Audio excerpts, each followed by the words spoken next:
नमस्कार दोस्तों, आप सभी पर माँ का आशीर्वाद और बजरंगबली की कृपा सदैव बनी रहे। आज हम माँ की सवारी से संबंधित बहुत ही महत्वपूर्ण और संवेदनशील विभिन्न पहलुओं के ऊपर बात करेंगे। बहुत ही रोचक जानकारियाँ आज इस वीडियो में आपके लिए हैं। आज हम जानेंगे कि माँ की सवारी का वास्तविक तात्पर्य क्या है। माँ की सवारी जब शरीर में आती है तो क्या प्रभाव इसका होता है। साथ ही जानेंगे कि जिनको माँ की सवारी नहीं आती, क्या उन पर माँ की कृपा नहीं होती, क्या माँ उनके आसपास नहीं होती, और जो सवारी शरीर में आती है क्या वो हमेशा माँ की सवारी होती है या किसी अन्य शक्ति की सवारी हो सकती है। इस प्रकार के बहुत से महत्वपूर्ण प्रश्न और जिज्ञासाओं के समाधान की आज हम बात करेंगे। देखिए, अगर हम बात करते हैं माँ की सवारी आने की, तो सवारी का क्या अर्थ है। सवारी का अर्थ है ऊर्जा। तो माँ की सवारी आना अर्थात एक ऊर्जा का आना, ऊर्जा का शरीर में प्रवेश करना। और ये ऊर्जा जब तीव्र स्वरूप में आती है, तीव्र स्वरूप में किसी शरीर के अंदर प्रवेश करती है, तो ये कहा जाता है कि उसे माँ की सवारी आई है। और जब तेज स्वरूप में माँ की ऊर्जा शरीर में आती है तो विभिन्न रूपों में इसका प्रभाव दिखता है। शरीर अनियंत्रित हो जाता है, कई लोगों का सिर घूमने लगता है, बहुत तेजी से बदन हिलने लगता है, कई लोग अचेत हो जाते हैं या जोर जोर से हुंकारे भरने लगते हैं। और सामान्यतः ये जो शारीरिक उन्माद की स्थिति होती है, इसी को ही माँ की सवारी आना कहते हैं। और जब माँ की सवारी जब प्रवेश करती है शरीर में तो कई लोग पूछा भी देते हैं, प्रश्नों के उत्तर देते हैं, दूसरों के कष्टों को काटने के लिए उपाय भी बताते हैं। अब जो प्रश्न है बारी बारी से हम उनके उत्तर जानेंगे। तो पहला ये प्रश्न उठता है कि क्या जिन लोगों पे माँ की सवारी आ रही है उन्हीं पे माँ की कृपा है। जिन लोगों पर माँ की सवारी नहीं आती, क्या उनके आसपास माँ नहीं होती। इसका उत्तर यही है कि माँ सदैव हमारे आसपास होती है, भले ही हमें माँ की उपस्थिति महसूस हो या ना हो। जिस प्रकार हवा हमारे आसपास हमेशा होती है, हमें हवा की उपस्थिति महसूस नहीं होती, सिर्फ उस दशा में हम हवा की उपस्थिति महसूस करते हैं जब हवा तेज चलने लगती है। और हमारे जिंदा होने का प्रमाण ही यह है कि वायु हमारे आसपास है। तो इसी प्रकार माँ भी शांत स्वरूप में सदैव अपने भक्तों के साथ होती है। और जो माँ की भक्ति में नहीं है उनके आसपास भी माँ सदैव होती है। भले ही वो कनेक्शन माँ से ये लोग नहीं जोड़ पाते हैं, लेकिन माँ उनके आसपास भी सदैव रहती है, क्योंकि माँ पराशक्ति कण कण में, संपूर्ण चराचर जगत में हर क्षण विद्यमान होती है। और शरीर पर माँ की सवारी आने के अलावा भी माँ की ऊर्जा कई विभिन्न रूपों में अपने भक्तों के साथ होती है। निरंतर माँ की सेवा में है, आपके कार्य बन रहे हैं, जीवन सरल हो गया है, जीवन से बाधाएं और परेशानियां दूर हो रही हैं, आपकी आध्यात्मिक उन्नति हो रही है, आपकी संतान संस्कारी हुई है और आपके जीवन में तरक्की हो रही है। तरक्की से मतलब सिर्फ धन की तरक्की नहीं, अर्थात आप एक सुंदर संयमित जीवन जी रहे हैं। तो ये सब माँ की सवारी आने के ही लक्षण हैं। माँ की सवारी जिनके शरीर पर आ रही है उन्हीं के संग माँ है, ऐसा नहीं है, जैसे कि मैंने प्रारंभ में बताया है। क्योंकि माँ की ऊर्जा तो विभिन्न रूपों में हमारे जीवन में विभिन्न प्रभावों के रूप में दिखाई देती है। अब एक महत्वपूर्ण प्रश्न कि जब माँ की सवारी शरीर में प्रवेश होती है, जब शारीरिक उन्माद की स्थिति होती है, तो क्या माँ स्वयं शरीर में आती है। तो माँ कभी भी शरीर में तीव्र रूप में नहीं आती है। माँ हमेशा शांत स्वरूप में अपने भक्तों के साथ होती है। ये जो तीव्र स्वरूप में तीव्र ऊर्जा शरीर में प्रवेश करती है, ये माँ की विभिन्न शक्तियाँ होती हैं जो शरीर में प्रवेश कर जाती हैं भक्तों की, जैसे डाकिनी, शाकिनी है, माँ की योगिनियाँ हैं, और विभिन्न योनियाँ जो माँ से संबंधित हैं। माँ की विभिन्न ऊर्जाएं ये शरीर में प्रवेश करती हैं। और एक बहुत ही इंटरेस्टिंग फैक्ट मैं आज आप लोगों के संग शेयर कर रही हूँ कि इंसान का शरीर और जितने भी जीव जो पृथ्वीवासी हैं उनके शरीर का मैटर और दैवीय ऊर्जाओं का जो शरीर का मैटर यानी जो सब्सटेंस होता है वो बिल्कुल डिफरेंट होता है। पारलौकिक ऊर्जाओं का शरीर बिल्कुल अलग मैटर से बना हुआ होता है, जिसे वैक्रिया वर्गणा कहते हैं। वर्गणा अर्थात कण। पारलौकिक शक्तियों का ऊर्जा शरीर वैक्रिया कणों से बना हुआ होता है। ये चेंजेबल होती हैं और इनमें मर्जिंग की एबिलिटी होती है। चेंजेबल अर्थात ये जो देव शक्तियां होती हैं, देव ऊर्जाएं होती हैं, ये अपना आकार बदल सकती हैं, सूक्ष्म बन सकती हैं, बहुत विशाल रूप ग्रहण कर सकती हैं, हल्की हो सकती हैं या बहुत भारी भी हो सकती हैं। तो ये विभिन्न रूपों में अपने आकार को परिवर्तित कर सकती हैं। और मर्जिंग एबिलिटी का मतलब क्या होता है कि कहीं भी मर्ज कर जाती हैं, कहीं भी प्रवेश कर जाती हैं।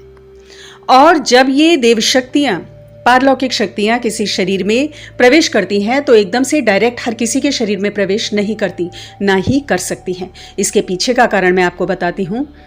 कि ये जो भी डिवाइन बीइंग्स होती हैं, डिवाइन योनियां होती हैं, इनको अपने अनुकूल परिस्थितियां ही चाहिए होती हैं मर्ज करने के लिए। अब जो लोग निरंतर साधनाओं में रहते हैं, ध्यान में रहते हैं, बहुत ही एक पवित्र और शुद्ध आचरण से अपने जीवन को बिता रहे हैं, पूरे नियमों से जो चल रहे हैं, तो ऐसे शरीरों में, ऐसे पवित्र ऊर्जाओं वाले शरीरों में ये जो डिवाइन बीइंग्स होती हैं, ये तुरंत ही मर्ज हो जाती हैं, तुरंत ही उनके शरीर में प्रवेश कर जाती हैं, क्योंकि वहाँ उन्हें अपने अनुकूल परिस्थितियाँ मिलती हैं। क्योंकि जो निरंतर ध्यान साधनाओं में कई कई सालों से होते हैं, उनकी एनर्जी बॉडी बहुत ही प्योर होती है और उनकी ऊर्जा का जो स्तर होता है, जो उनकी वाइब्रेशंस होती हैं ऑरा की, वो इन डिवाइन बीइंग्स की वाइब्रेशन से मैच करती हैं। वहीं ऐसे लोग जो शुद्धि के संग नहीं रहते हैं या नियम आचरण के बिना जीवन यापन कर रहे हैं, पूजा पाठ में नहीं है, भक्ति में नहीं है, उनके ऊपर कोई इस प्रकार की ऊर्जा आ रही है, तो ये डिवाइन ऊर्जा नहीं हो सकती, माँ की सवारी नहीं हो सकती। क्योंकि मैंने जैसा कि अभी बताया कि ये वैक्रिया वर्गणा जो मैटर है, उससे ये देव शक्तियाँ बनी हुई होती हैं और ये जो अशुद्धि वाली जगह है वहाँ पर नहीं रहती। तो जो लोग पूजा पाठ साधनाओं में नहीं है, उनके शरीर में अगर सवारी आ रही है, तो ये कोई माँ की सवारी नहीं है या माँ की किसी शक्ति की सवारी नहीं है।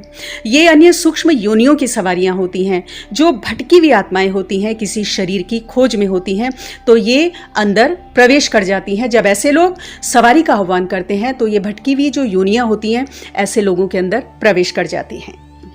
और बहुत सारी सूक्ष्म योनियाँ इस सूक्ष्म जगत, ऊर्जा जगत में हैं, जैसे व्यंतर हैं।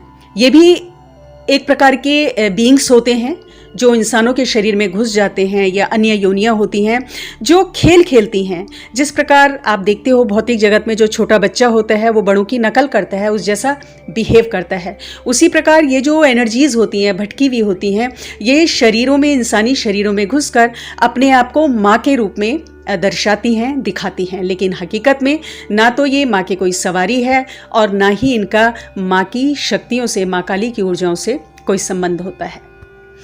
और इनमें कई नेगेटिव एनर्जीज भी होती हैं जो गलत तरीके से इंसान के शरीर का प्रयोग करती हैं अपने स्वार्थ की पूर्ति के लिए।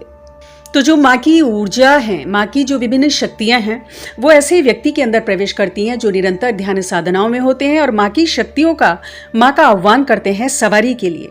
तो माँ चुनती है ऐसे शरीरों को और इच्छानुसार अपनी शक्तियों को निर्देश देती हैं उस शरीर में प्रवेश करने के लिए। और जब तक ये लोग पवित्रता और शुद्धता के साथ, पवित्र मन के साथ लोगों की भलाई के लिए माँ की शक्तियों का प्रयोग करते हैं, तब तक माँ की कृपा बनी रहती है। क्योंकि विकारों के रूप में ब्लॉकेजेस इनके चारों तरफ, इनकी ऑरा में प्रवेश कर जाती है। और यहाँ हमें ये समझना होगा कि माँ काली जब भी साथ होती हैं तो कभी भी उग्र स्वरूप में अपने भक्तों के शरीर में प्रवेश नहीं करती। माँ सदैव शांत स्वरूप में शरीर में प्रवेश करती हैं। और माँ का शांति रूप में प्रवेश करना, किसी शरीर में प्रवेश करना, वो शारीरिक उन्माद के रूप में नहीं दिखता है। ये इस प्रकार से इसका प्रभाव आप देख सकते हैं कि सपोज आप कोई ऐसा कार्य करना चाह रहे हैं जो आपको कठिन लग रहा है, आप उसे कर नहीं पा रहे हैं, लेकिन अचानक ही सहजता और सरलता से आप वो कार्य कर ले रहे हैं। या कोई ऐसा विषय जिस पर आप बोलने में हिचक रहे हैं, वो अचानक ही आप बड़ी आसानी से बोल जाते हैं। कोई ऐसा विषय जिसके बारे में आपको ज्ञान नहीं है, लेकिन ऑटोमेटिकली आपको उसके बारे में ज्ञान प्राप्त होने लगता है किसी भी माध्यम से। तो ये सब माँ की सवारी के ही लक्षण हैं। आपकी बुद्धि का तीव्र होना, दूसरों के प्रति और अपने आसपास समझ का बढ़ना, आसपास के लोगों के प्रति, वातावरण के प्रति समझ का बढ़ना, इंट्यूशंस होना, भविष्य की घटनाओं की जानकारी स्वतः प्राप्त हो जाना, ये सब क्या है? क्या ये माँ की सवारी उनकी ऊर्जा नहीं है? ये भी माँ की सवारी आना ही है। और शांत स्वरूप में इस प्रकार माँ अपने भक्तों को प्रेरणा देती है। क्योंकि स्वयं माँ कभी भी शरीर में तो प्रवेश कर ही नहीं सकती और प्रचंड रूप में तो बिल्कुल भी नहीं, क्योंकि माँ इतनी तीव्र एक ऊर्जा है माँ काली की कि अगर वो किसी इंसानी शरीर में प्रवेश कर जाए तो शरीर तो भस्म हो जाएगा। तो माँ का आह्वान कई लोग सवारी के लिए करते हैं ना। कई लोगों को लगता है कि माँ की सवारी हमारे शरीर में आए या खुलकर आए, तो क्यों ना माँ की सवारी, उनकी ऊर्जा का आह्वान अपनी बुद्धि के लिए करें कि हे माँ, आप हमारी बुद्धि में स्थापित हो ताकि हमें सद्बुद्धि प्राप्त हो। हे माँ, आप हमारी वाणी में, हमारे कंठ में स्थापित हो ताकि हम वाक शक्ति, वाक शुद्धि को प्राप्त कर सकें। हे माँ काली, आपकी सवारी हमारे हृदय में, हमारे कार्यों में स्थापित हो, ताकि जो भी हम कार्य कर रहे हैं, हमारे हृदय में जो भी भाव उठ रहे हैं, वो आपकी ऊर्जा से ओतप्रोत हों, शुद्ध हों और समाज के लिए, लोगों की भलाई के लिए हम कुछ कार्य कर सके। तो माँ की सवारी का आह्वान खाली शरीर पे बुलाने के लिए करें ऐसा आवश्यक नहीं। माँ की सवारी, उनकी ऊर्जा को हम अपनी बुद्धि में स्थापित करने के लिए आह्वान करें, उनको अपने कार्यों में, अपने हृदय में, अपने मन मस्तिष्क में स्थापित करने के लिए आह्वान करें। आप एक बार ऐसा करके तो देखिए, निरंतर माँ से ये प्रार्थना करके तो देखिए, आश्चर्यजनक रूप से आपकी कार्यशैली और आपकी जीवन शैली में परिवर्तन आ जाएगा और जीवन का उद्धार हो जाएगा। और यदि उचित मांग भक्तों की होती है तो उन्हें कभी भी निराश नहीं करती। तो आज की वीडियो में इतना ही। अगली वीडियो में बहुत जल्द मिलती हूँ। तब तक के लिए अपना ध्यान रखें, स्वस्थ रहें, खुश रहें, मस्त रहें। जय माता दी, जय बजरंग।